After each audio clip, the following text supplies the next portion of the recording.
Bonjour à vous et bienvenue dans cette 10e vidéo qui est aussi la dernière. Donc voilà, c'est une vidéo où je vais un peu parler de tout ce qui me passe par la tête. D'abord des remerciements. Des remerciements à vous d'être venus tous les lundis cette année jusqu'au mois de mars à l'atelier théâtre. Je suis très honoré d'être le coach dans cet atelier théâtre. Donc je voulais vous remercier pour la confiance que vous m'accordez tous les lundis. Je voulais remercier les anciens d'être restés. Et je voulais aussi remercier les nouveaux venus de septembre de m'avoir supporté. Et je voulais aussi vous remercier d'avoir tout mis en œuvre pour rejouer la pièce que nous avions créée l'année dernière, même si je n'avais pas pu être présent. Je voulais vous remercier, je voulais vous dire aussi combien vous étiez belle et beau et que c'est compliqué être comédienne et comédien, c'est compliqué, c'est pas donné à tout le monde et que vous le faites et vous le faites pas parfaitement, mais personne ne le fait parfaitement, mais vous y mettez tout votre cœur et tout votre corps. Et voilà, je voulais un peu revenir et faire votre éloge, faire l'éloge des comédiennes et des comédiens. Alors, une comédienne, un comédien, qu'est-ce que c'est c'est être comédienne et comédien, c'est avoir une fascination pour le monde qui nous entoure, une vraie fascination, une observation du monde qui nous entoure. Une comédienne et un comédien, ce ne sont pas des esclaves. On a souvent voulu faire croire ça aux comédiennes et comédiens. On a voulu leur faire croire qu'ils étaient des esclaves, mais ce n'est pas le cas. Les comédiennes, les comédiens ne sont pas des esclaves, ni des metteurs en scène, ni des auteurs. Les comédiennes et comédiens, ce sont des artistes interprètes, interprètes mais artistes, artistes ou artisans. Et les comédiennes et les comédiens doivent être maîtres de leur art, ils doivent avoir ce pouvoir-là.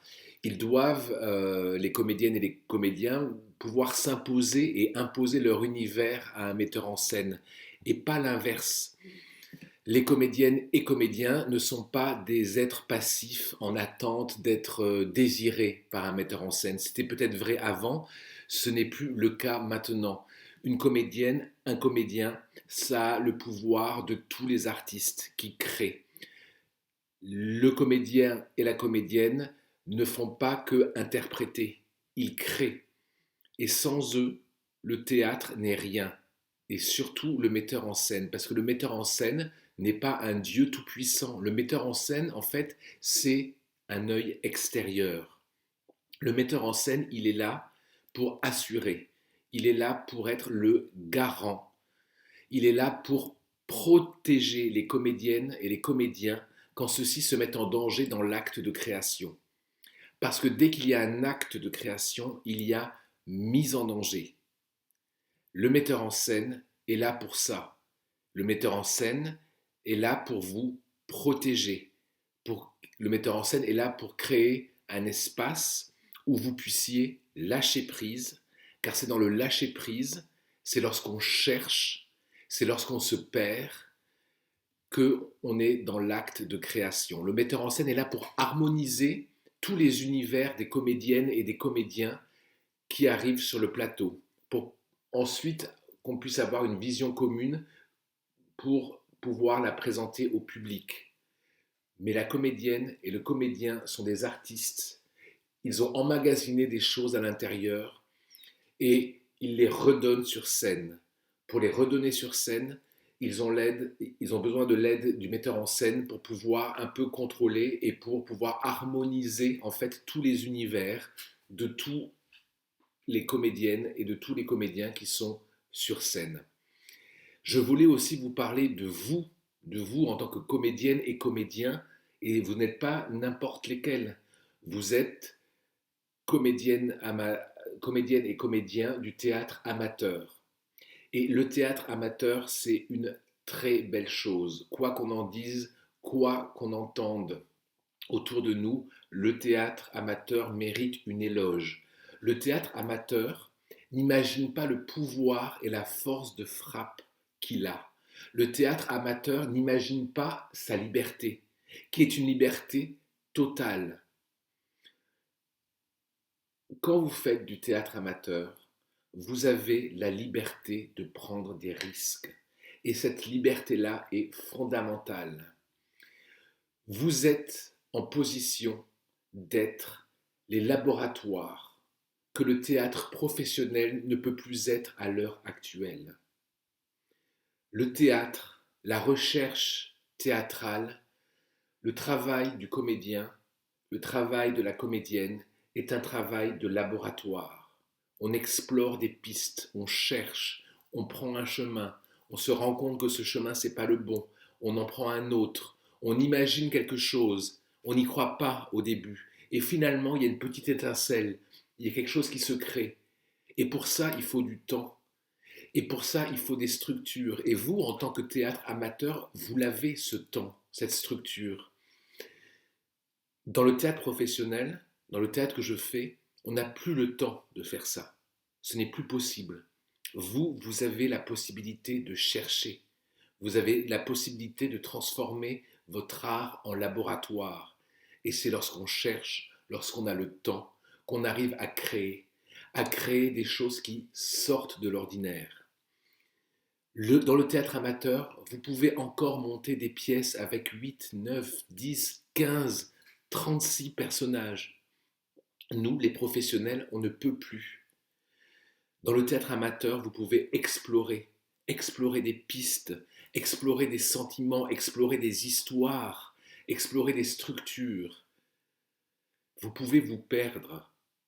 Et le théâtre, c'est ça. C'est se perdre avant de se retrouver.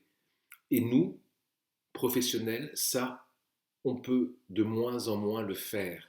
Donc ayez conscience de ça, ayez conscience de la beauté de ce geste que vous pouvez accomplir. Vous n'avez pas la pression du public. Les comédiens professionnels, oui. Vous pouvez et vous devez déstabiliser le public. Vous devez lui montrer des choses, vous devez l'emmener dans des endroits où il ne s'y attend pas. Alors lâchez-vous et donnez-vous à fond. Parce que votre force, elle est là. En tant que comédienne et comédien du théâtre amateur, votre force, c'est ça. C'est cette puissance-là.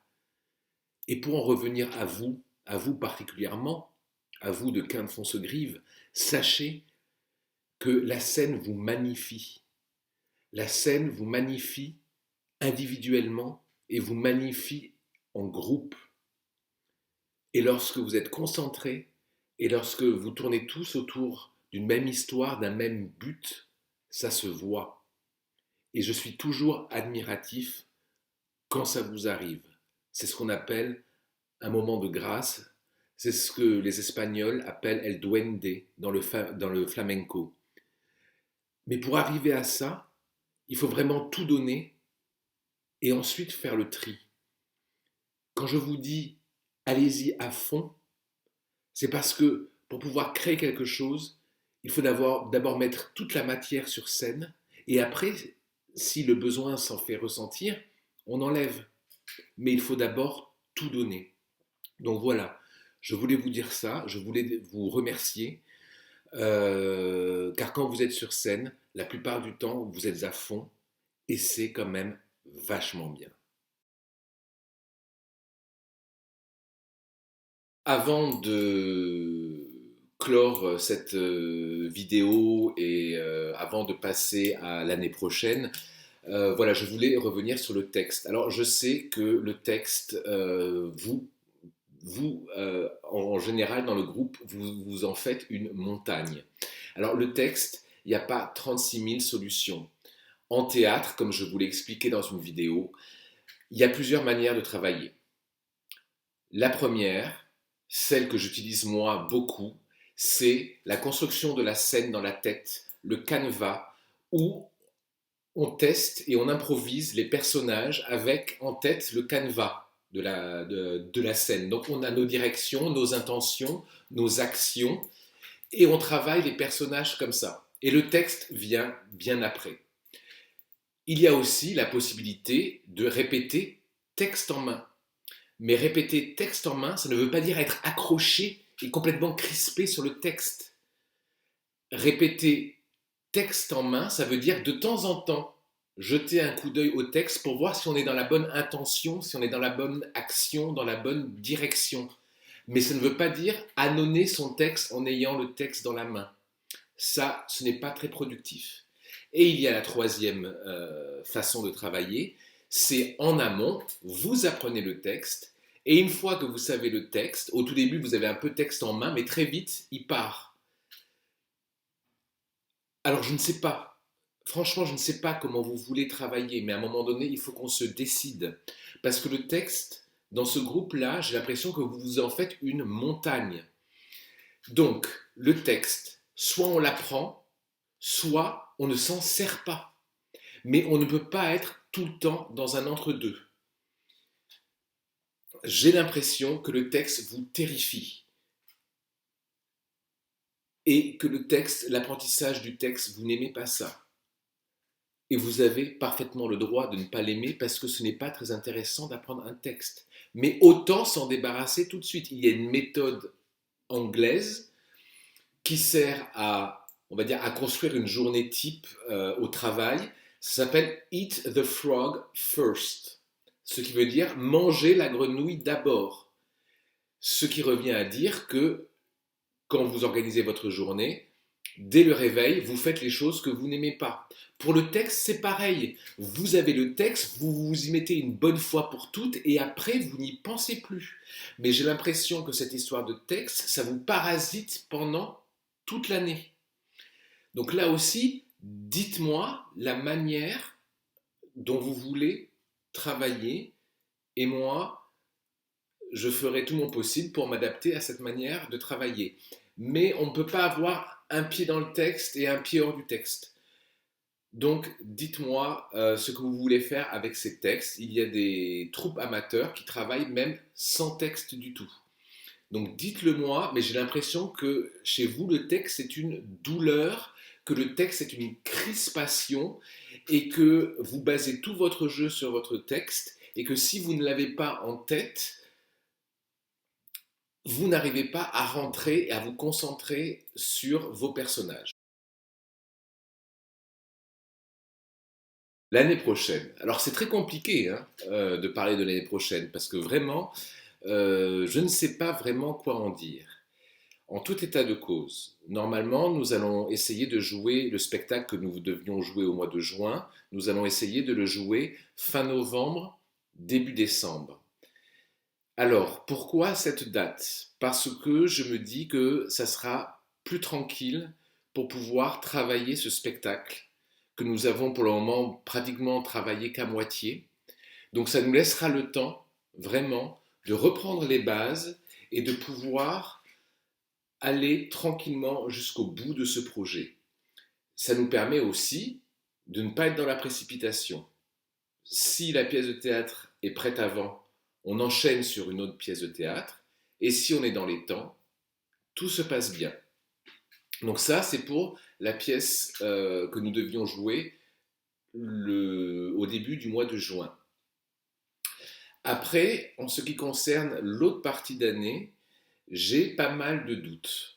On me demande d'écrire une nouvelle pièce. Alors j'en suis très honoré, mais pour l'instant, je ne vois pas comment faire. Depuis la crise sanitaire, j'ai mon travail qui a éclaté en 1000 morceaux et j'essaye de ramasser ces morceaux. Pour l'instant, j'étais sur 3 projets, sur 3 créations vraiment très particulières de théâtre en entreprise et sur des créations personnelles.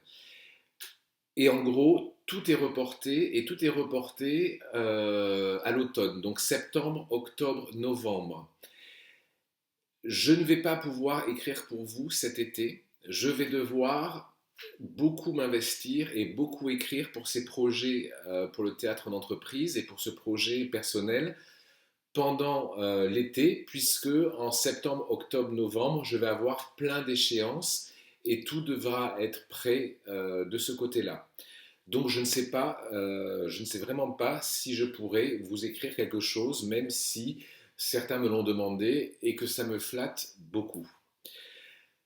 Moi, ce que je pense avec cette année particulière, on vient d'avoir une année particulière à cause de la crise sanitaire, mais ça va se reporter en fait sur l'année suivante.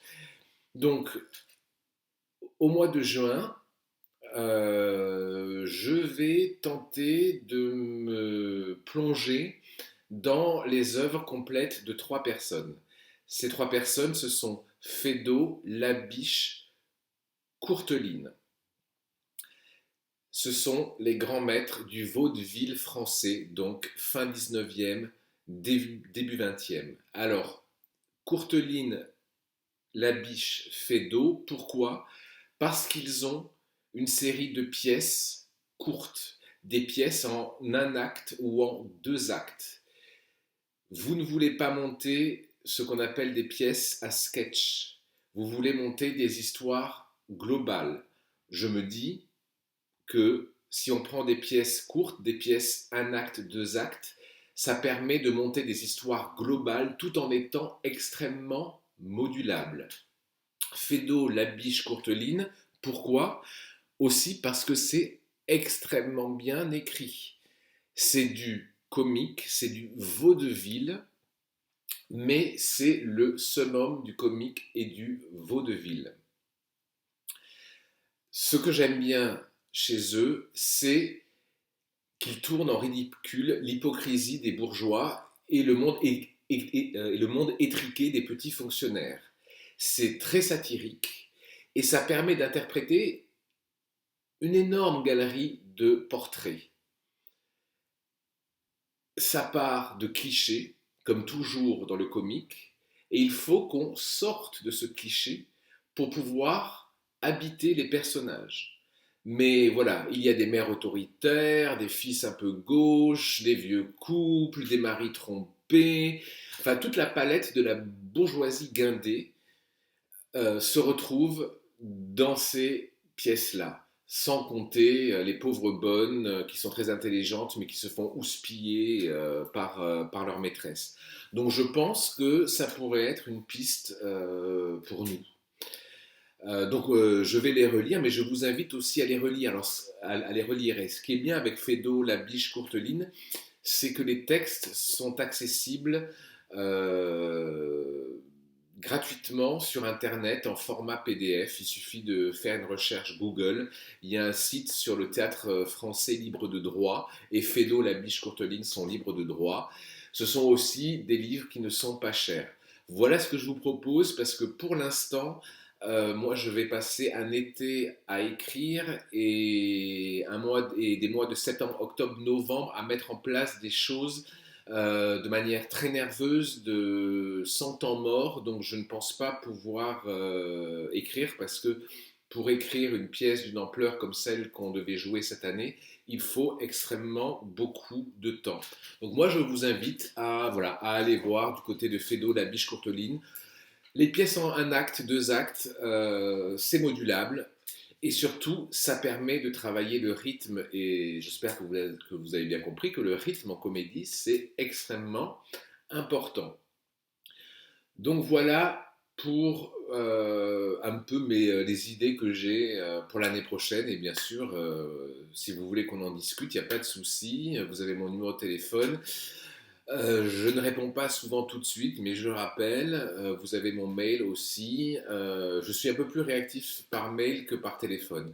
Mais vraiment, n'hésitez pas à me contacter là-dessus. J'espère vous revoir l'année prochaine. Ça me ferait vraiment extrêmement plaisir. Je voulais encore une fois vous remercier pour la confiance que vous m'avez accordée cette année, même si elle a été très particulière.